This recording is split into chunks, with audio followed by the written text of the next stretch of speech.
This is Change the Brain, conversations without limitations.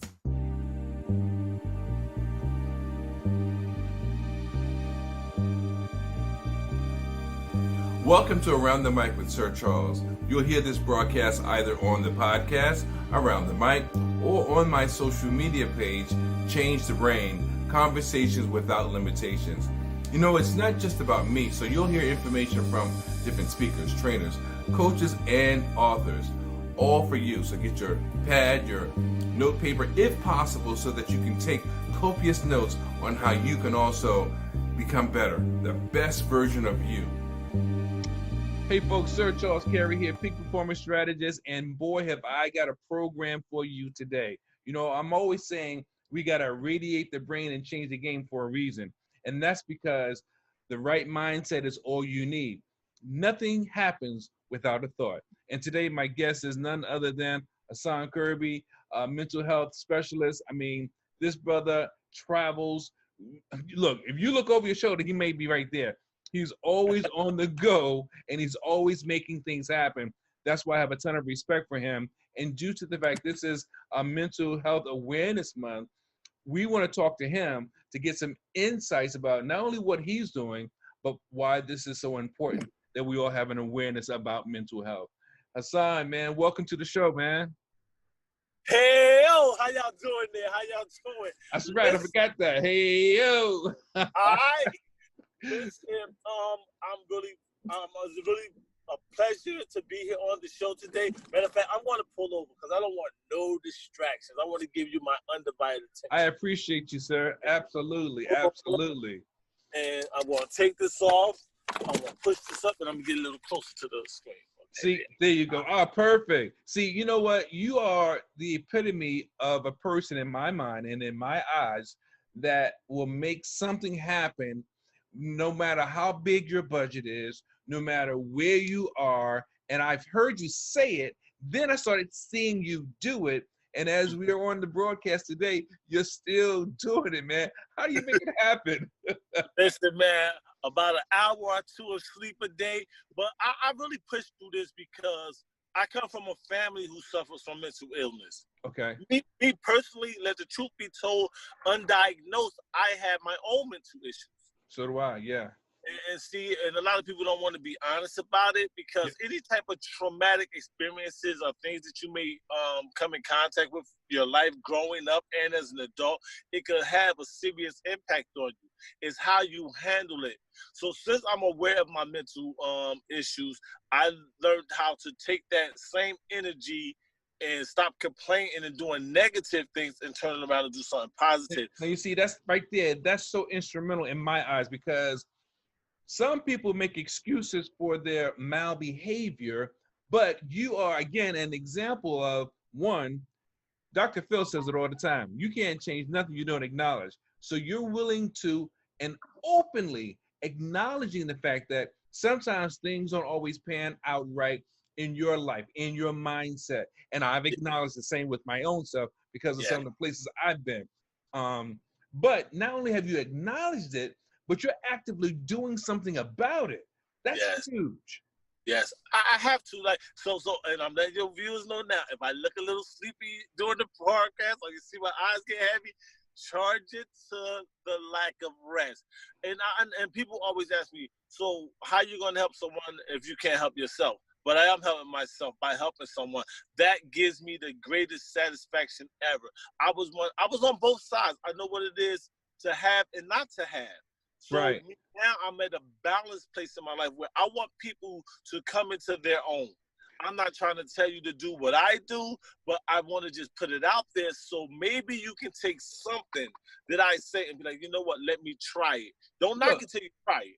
Look, can you share go as deep or as far as you want? Can you share a little bit about some of your early struggles with mental health? Whoa, I still struggle. Well, the earliest struggles, first I was in an accident. Okay. I don't even remember if I was maybe 6, 7, whatever it was. I could have been a little older, but I got hit by a car. Wow. And I remember for the whole year in school being in one class, never going to any other classes. I was doing this coloring thing that I still do today, and it's kind of funny. I can't remember ever going to lunch.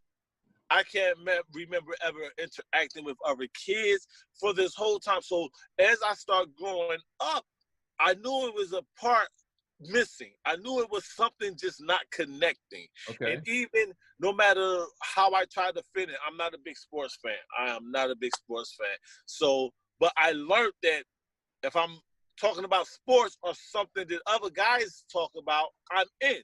Right. I didn't fit in that crowd. I tried the modeling. Didn't fit in that crowd. Tried the rapping and beatboxing and all the breakdancing. Didn't. I just couldn't seem to fit in. I So got into the street life. how did you transition into finding your place in space? I got incarcerated. I had got incarcerated because I got into the streets, tried to fit into the thug life. I'm Right. a thug. I want to do everything a thug do. I want to do everything a drug dealer do. I want to live that life. Still didn't fit in. Wow. When I got incarcerated for the last time, I wound up doing 15 years. 15 years gave me the time to find me. I Wow. once went to this group. There's a guy, he's my friend. Me and him work together still to this day now, after 11 years of being out here.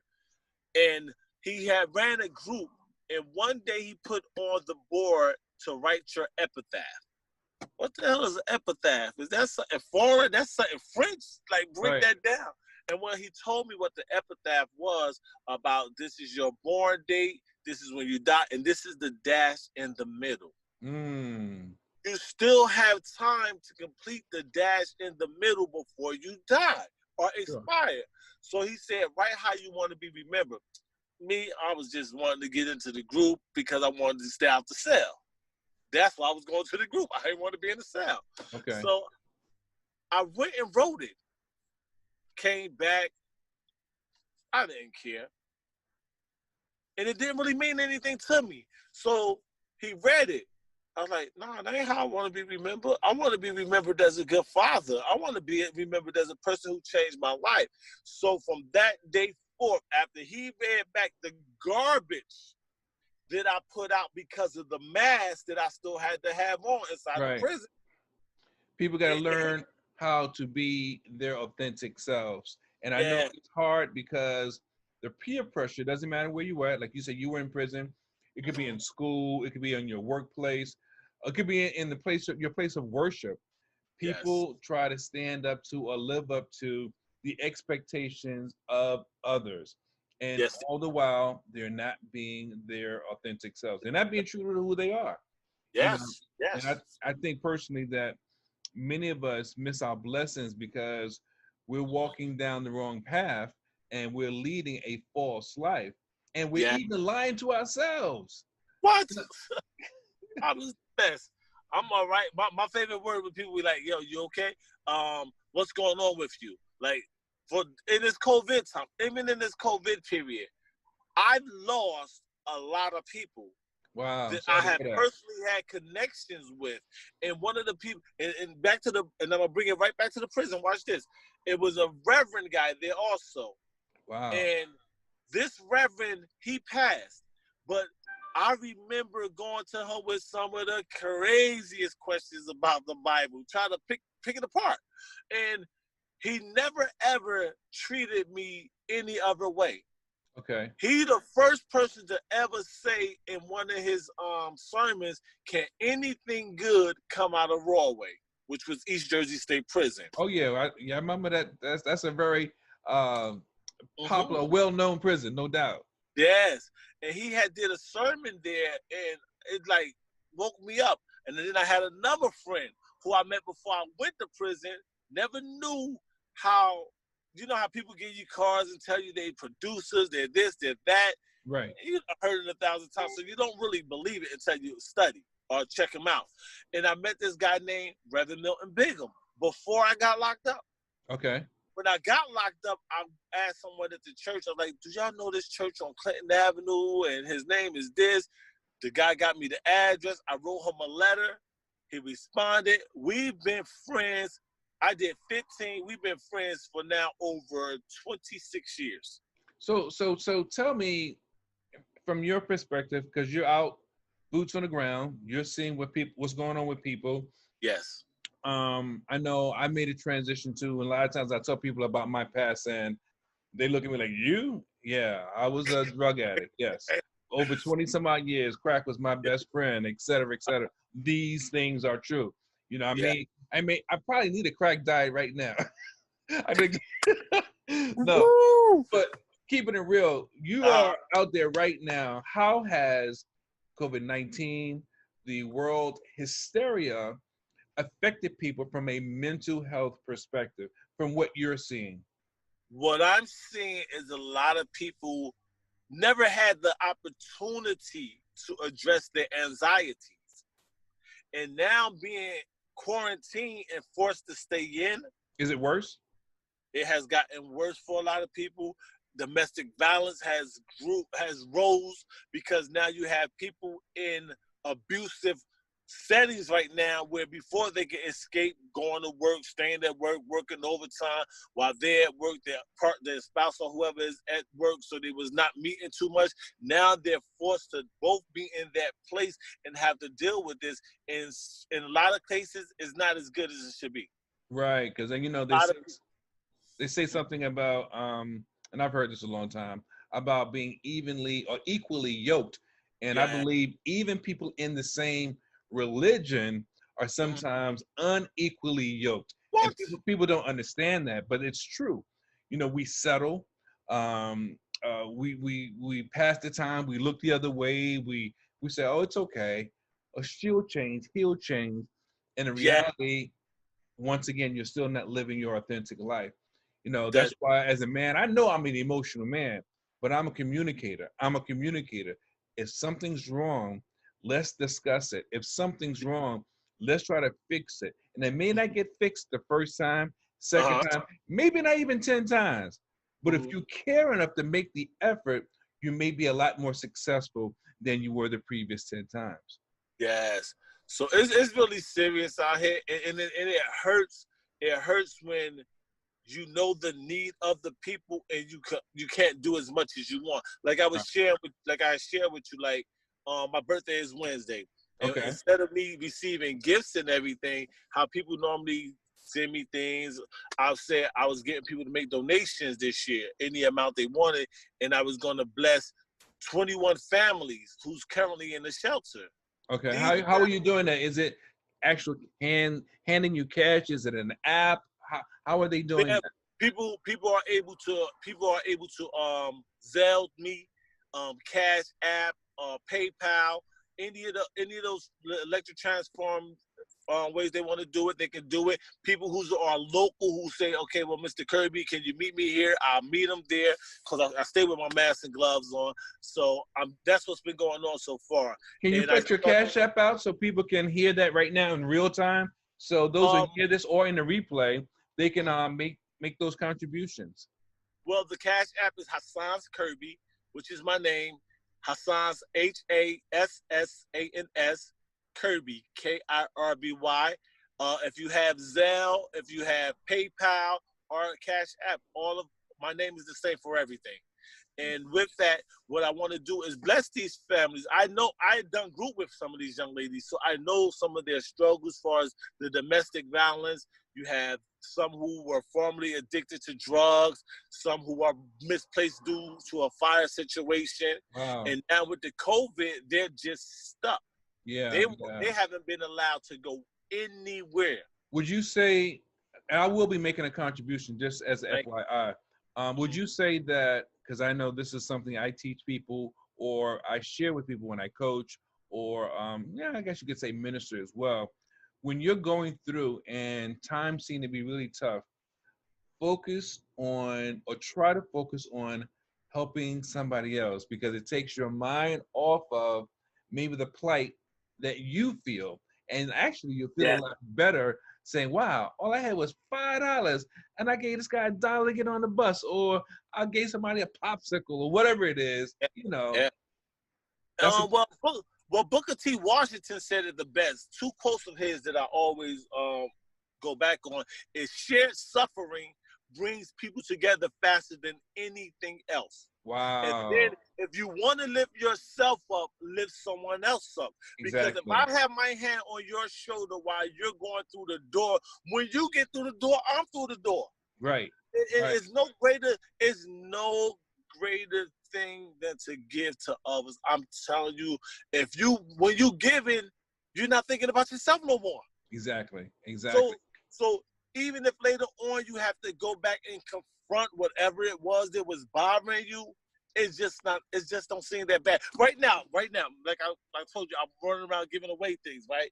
Because I also, for my birthday, was doing a book giveaway as well as a t-shirt giveaway. Nice. I was doing that to some of the people who text me. I said, I'm only doing 2 a day, so if they text me and they're local, I can get it to them. Boom. I was telling you about my friend. I sent condolences and rest in peace to his family, the pastor guy. Yes. That I'm telling you about, that I used to debate with a lot. And he passed from the COVID. Wow. And he was like a father figure, not just to me, but to so many other brothers over the course of years. And his wife gave me, oh my God, I wish I could get out the car and just show you the shoes, not no cheap stuff either. This is a pastor. You know, he wearing the gators, the ostrich. This guy, his wife just blessed me with all his shoes. Wow. His coats, his suits, and everything. So what I did so far is I gave some to the shelter that I work at. I work at a drug program overnight also. So I gave the sneakers and the sweats to them. I gave the suits to another location that I give to. And now I'm going to take the rest of these shoes over to that location so people who are in need can get them. So let me ask you this. For the program that you work, I know there are groups, there's counseling sessions, there's encounter groups, stuff like that. What other options are there at the place, the house that you work at? Do they bring in people to encourage and to inspire the residents, or no? No, right now, mostly every shelter, drug program, or anything that's doing work, they're not allowing people in from the outside due to the COVID. Because I don't know if you're aware of it, that right now, some of the facilities, especially the prison systems, are right now, a lot of the officers who are getting sick out here have taken it into the prisons. And in New Jersey right now, we have lost over 30 people. Listen, I mean, I don't know exactly what their capabilities are, but I would like to, if they're open to it, donate maybe a 30 or 1 hour session if they can do a webinar that I can come in. I mean, because I'm sure they got a TV or a big screen computer somewhere. If they could project it on a screen or a wall, I would be willing to share my own experience and hope to those who are going through right now, because I remember what it was like. I remember being nervous in this new space and I don't know nobody. I remember getting familiar and then knowing that I'm halfway through the program. I remember being uncertain about what's going to happen when I get out. I remember not knowing, will I use again? I remember that, and I don't take it lightly. Definitely. So definitely I'll talk to the administrations at the facilities and see what's going to be the thing for that, because due to the social distancing, they're not even able to gather like this social distancing. Oh, wow. I got you. There's no one gathering anymore. Everyone's masked. But it's sad because we're losing people. We're losing. Yeah, it is. You know, people who don't understand really about the prison system don't get it, and they look at it as, okay, they're all in it, they did something, they deserve it, but everyone's in there is not guilty. And then you have people right now who are dying based off of just being in that situation. Yeah. And I'm not a one-sided individual. I'm out for the officers too. It's sad that these officers don't have any protection. Even at my job where I work at. No protection? No. No gloves, no mask? No. There's no protection. No, with the gloves and masks, you can be a carrier. Yeah. No protection for them. Like, I believe it could have been occurred before it got this way. The officers have families to go to. So once they Man. go home to their family, they kid, they someone done been out there unprotected because they think they're invisible. They come give it to their moms or their pops or their grandmother. They go back to work and they take it into a facility not knowing that they have it because they're not tested. And And a see, lot of people, and yeah. we're getting so many mixed messages too. You know, it's really sad that, you know, people are being told that, well, African American people are more susceptible. Okay, that may be true. Mm-hmm. Okay, but we're going to open up this part of the country or this part of the city. Yeah. That doesn't mean it's a free for all. You know, this is the time where we have to make the sacrifice of waiting and waiting until things literally clear out or pan out. You can't jump out at the first sign of someone saying it's okay, or, you know, I need to get to this point. I'm tired of being in the house. I understand. I do Mm-hmm. get it. Everyone's wired a little different, and some Yeah. people, they do get cabin fever. But Yeah. you know, you got to do it in a smart way. You got to live your life in a smart way now. And Wow. that's where the mental health portion comes in at. Yeah. That's why people are quick to run out soon as something opens up. Because Yeah. their mental tells them if they're doing it, I can do it. Right. Because they have never got in tune with their inner self to say, I don't have to follow the Joneses. Right. I don't have to be like that next person. Okay, well, I'm in this house, I'm going bonkers, but it's something else I could do in this house. And that's what I try to do when I do my little Facebook lives and everything. It's something you could do. You've been sitting around with the book you said you wanted to write for the last how many years? There you If go. you write a page or two a day, before you know it, you have your book completed. And on these computer systems now, you ain't even got to do proper spelling, nothing. They're going to do everything is there for you to do. If you want to cook, you never cooked before. Now is the time to do the cooking. Now is the time to do them home improvements. Now is the time and the most important, critical time to get in tune with yourself and your kids and your family. Wow. Man, you are saying a mouthful. Those are the things. So I try to encourage them. Like even when I'm at the park now working now, I'm letting them know, listen, if it was up to me, Yeah. I would be in the house. Right. If it was up to me. But God has called me as a crisis intervention specialist in my community to be doing what I'm doing and make sure that I'm protected. And that's why I have to do it. So me knowing that because of this COVID-19 and it messes with the immune system, since day one, I told people how to build up their immune system, the different things they could utilize. Because if you notice, when they started out treating in the hospitals, they started hitting them with high doses of vitamin C. Yep. Vitamin C. So I was like, but it didn't take them to tell me that. I already knew to build up your immune system is many vitamins, but some people going to forget to take their vitamins. So I made it even simpler. I went and studied the central vitamins. The central vitamins have everything you need in it. There's no way you could be like, well, I know I'm supposed to take my vitamins today. You know, took 5 vitamins, but you forgot. Oh, you forgot your B6 or you forgot your vitamin E. And now at the end of the day, so you want to take it at night before you go to bed. But no, you're supposed to take it and let it process. And I know it's hard. It's hard for us. Yeah. I know if someone says, well, you know, I can't afford all those vitamins. Okay, well, we can also get what we need from our food. Okay, maybe you cannot afford fresh food. The next thing, get frozen food. The next thing, get canned food. You know, there are tiers. Like I said, what's that song? There's levels to this? Levels to this. Take it in tiers. Yes. You can't get it fresh, get it frozen. Can't get it frozen, then get it canned. But do your best to be on top of your own health. And as brother Kirby said, you know, YouTube University should be our best friend, educating ourselves, entertaining ourselves. I mean, you said writing your book, reading a book for career-oriented purposes, for business-oriented purposes, for recreational-oriented purposes. How about writing out your business plan, and if not a formal business plan, just a goal sheet. What is it that you want to do when the COVID is lifted, or they relax it somewhat? What are you going to do when things try to move back to normal? Make a list of things you want to do. What are your personal goals, your business goals? Take time to write it out. Make it look nice. We ain't got nothing but time. Make it look good. Exactly. And that's what I'm not getting.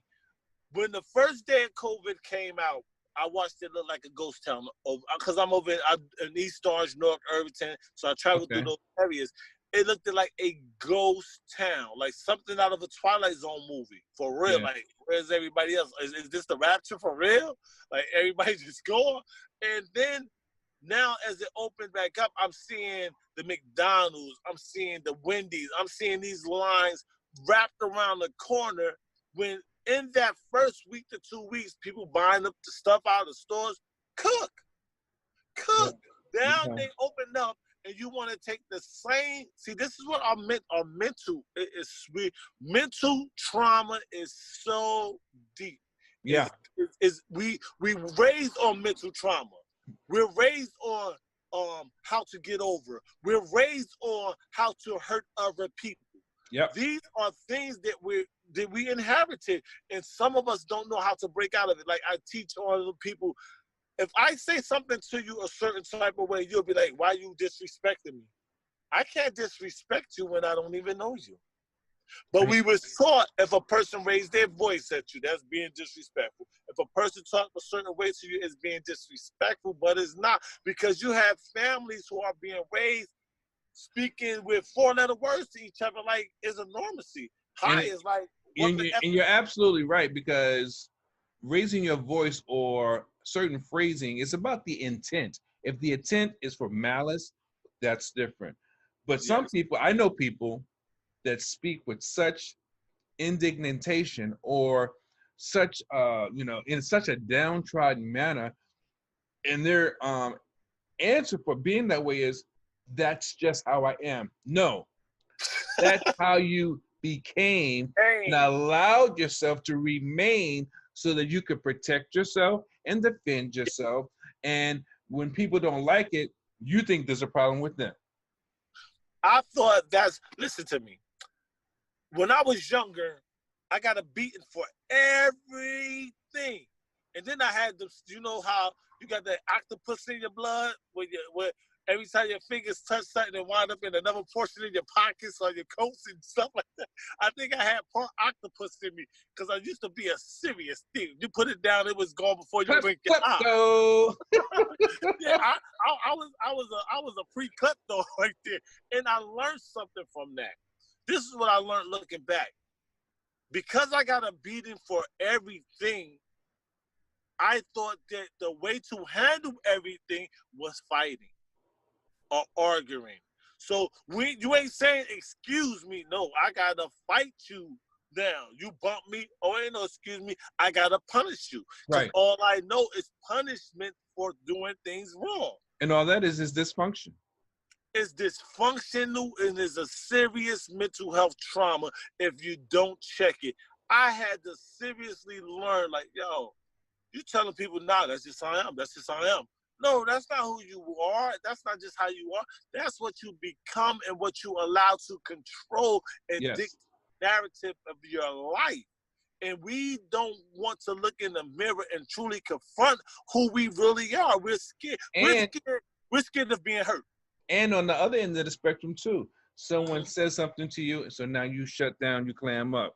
And you go, oh no, I'm just a quiet person. No, you've been hurt so much, you don't even try to defend yourself, speak up for yourself, or make yourself clear. Yes. And that's bad too. And that's what's going on right now during this COVID time with the families. The people who are in these houses where they don't want to be because they hid so much in their work. Yeah. They was escape dealing with them or the monkey right there. How they say the big elephant, the pink elephant. Yep. But now you have to deal with the pink elephant in the room. The pink elephant in the room is you have to seriously say, this stops day. It's Yep. no more. If you yell at me, and this is how you know when you're dealing with someone who has a mental, some type of other underlying issues, when you hear them, when you raise your voice in an authoritative manner, and they say, "Oh, who you think you talking to? I'm not a child." Excuse me, I can clearly see you're not a child. I know that I'm talking to an adult right here, Yeah. but that's a reflection from when their parents or someone taught to them in an authoritative manner growing up. Yeah. They never got the power or confronted it to say, you know what? Okay, well, that's just maybe how that individual communicates. Not that Right. they're trying to be disrespectful, not that Right. they're trying to control me, but now is the time for us to take back our power. And there's nothing. I'm not a big fan of medications, Right. but some people need them. I tell The people, yeah, no, go ahead, finish your statement. and but some people I've learned need them. Is it a placebo? Does it really work? I don't know. I've done some serious study on the DSM-5, which is the book that they use to do the diagnosis for the different trauma, schizophrenia, dual diagnosis, bipolar, and all Mm. those other disorders. And a lot of people was even being treated for ADHD. Right. When, hold on, ADHD back then, when I was growing up, you was just bad or retarded. Yep. Exactly. I can't say retarded. Retarded is right. Retarded is That's like, that's the old terminology. yeah, old terminology. I'm not calling no one retarded. So listen, and I've learned that, and I watched. I just had that extra bit of energy. It wasn't that I had an attention deficit disorder. I had a lot of energy. I learned something. I get bored quick, and people try to medicate that. You can't medicate yourself out of confronting yourself. You can't drink yourself out of confronting yourself. You can't smoke yourself out of confronting yourself. Right. You're going to have to come to a point in time in your life where you confront yourself. But this is the scary part of it.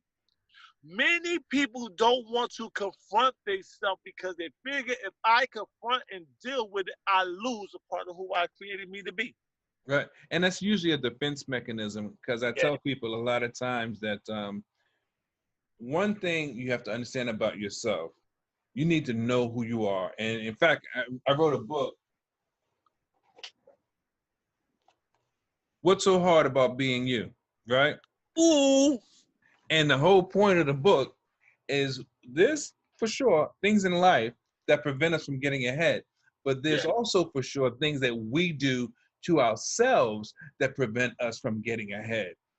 And it's really important that people understand what those triggers are, or what those things that they do, those behaviors are that they have that prevent them from being successful, from getting along with other people, and many other different scenarios. So I tell people in a lot of the talks that I do, you have to keep people from getting in your personal space if you can. But if you can't, you must keep them from getting in your mental space. Oh my God. The problem is some of us share a pillow with negative people and hurtful people. So it's hard to keep them from getting in your mental space or your personal space. So you're at a lose-lose. And that's very unfortunate. That's Yes. why we need to know who we are. We really do need to know who we are. And we can't be scared. Right. We got to stop being afraid to say, this is who I am. Listen, I used to think, when people come see me, they're like, I don't want to see no psychiatrist. I ain't sitting on no chair. Well, I don't even, listen, I'm not a psychiatrist. I do counseling and crisis intervention. I don't sit on the chair. And even when I do my anger management sessions, I don't do anger management as a normal person does. I have you, we'll be somewhere at the shop, right, sitting on the floor. It's so many different things to take away from that stereotypical, oh, I'm not going there because I don't want to be sitting on no chair telling people my problem. No, you ain't got to do that. And even if you don't want to sit on a chair, I walk with people. I run with people. Listen, I be doing some people like, yo, Curb, that's questionable because do counselors supposed to do it? Yes, a counselor who's sincere and really care about your well-being and for you to get over that hurdle, that hurt that pain or whatever that discomfort that's been keeping you back, keeping you suppressed for so long. A true counselor, a true person who cares about you will go not just the extra mile, but the extra blocks. Yeah, they'll meet you where you are so that they are. can get to the end result. And what people don't understand a lot of times is that everybody needs to be accountable to somebody, and that's from the street sweeper to the president of the United States. Now, this president may or may not be that way, but that's why they have a cabinet. That's why they have a joint chiefs of staff, because they're accountable to other people. They don't know it all. They don't have all the answers. They rely on the expertise of other people so that they can make a decision that's good for the whole. And you could be a singer, an actor, an athlete, it does not matter. Everyone is accountable to someone. The artist, they're accountable to the producer. You know, I mean, the athlete, he's accountable to the coach. I mean, that's just normal. But many of us people of color in our communities, we look at it as a negative, whereas other people are walking around and their spirits are free. Man. What we say, we like, man, the number one word. I'm grown. I don't gotta tell nobody where I'm going. I don't gotta tell nobody what I'm doing. But you need to. You need to have an accountability partner, because with that accountability partner, that's not the yes man.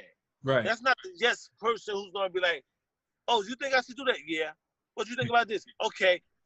Everything is in favor of you to keep people say things just to stay in friendship and to get along, to have someone, instead of saying, you know what? No, I need you to tell me, hey, Kurt, you know for sure, ain't no reason you got on that green shirt with that bright pink tie with polka dot.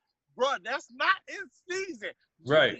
You thought it was good, but somebody should have told you something before you look cute. No, you don't look cute. So, we can't be afraid, but we need to have people to be accountable. And speaking about the president and the accountability, if I could get us to look at him and know that his defense mechanism with his mental issues come out as a tirade or comes out as insensitive, that's his defense mechanism. Do you think that he lay down and it doesn't eat him some of the decisions he make or the things he have to do? As long as he has blood running through his vein, and the same God that you serve and I serve wake us up and breathe in our body every day is the same God that continues to do it for him, because God said, I'll reign on the just and the unjust alike. So while we're so busy pointing about what he should be doing and ain't doing, we're forgetting to deal with us. Right. He suffered from mental issues just like the next person. So if I was a person running the White House with my mental issues, y'all would swear, that president, Mr. Kirby, need to be in anger management, because he don't know how to just, Kirby, you should have had a filter when you was talking to that press person or this. Well, I'm trying to do. You see, we want to look at other people because it keeps us from looking at us. We all possess the same hatreds, the same bigotries, the same love, kindness, whatever label you want to go on. We all possess. The good person, what they say, if you back a person up into the corner too far, it's going to lash out. We all possess these things. And instead of us looking at so much about what we don't have in common, once we see what we do have in common, we can deal with one another differently. Because I do groups, I'm talking about mega groups now where I'm doing professional developments, and I'm asking them, first of all, I need everybody to raise their hand who has a drug addict, an alcoholic, someone who suffers from a mental health, tuberculosis, cancer, HIV. I go through the whole gamut. And you know what we all find out? We all got the same things in our family. So, all right. That's it, my brother. Yes, sir. So listen, I know we got to wrap up soon because you got some things to do. put up that number. How can people make donations again on those two different platforms? You can go to Hassans Kirby at Zelle, Hassans Kirby, Kirby. You can Zelle it, you can Cash App or PayPal. The name is the same for any one of those. If you want to send a money order, text me and I'll give you the address because my information is public anyway. My number is 973-336-9060. That's 973-336-9060. My goal, my overall goal is on my birthday, which is May 20th, which is coming up very soon, is to be able to bless the 21 families that's in this shelter with $100 in an envelope. Now I'm trying to Cash App you now in real time, and I'm Hassans Kirby. Yes. It's not coming up.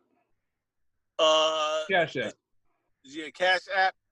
It should, or it might be under Pudgy. Under what? Pudgy. Okay, let me look under that. Puggy or IE.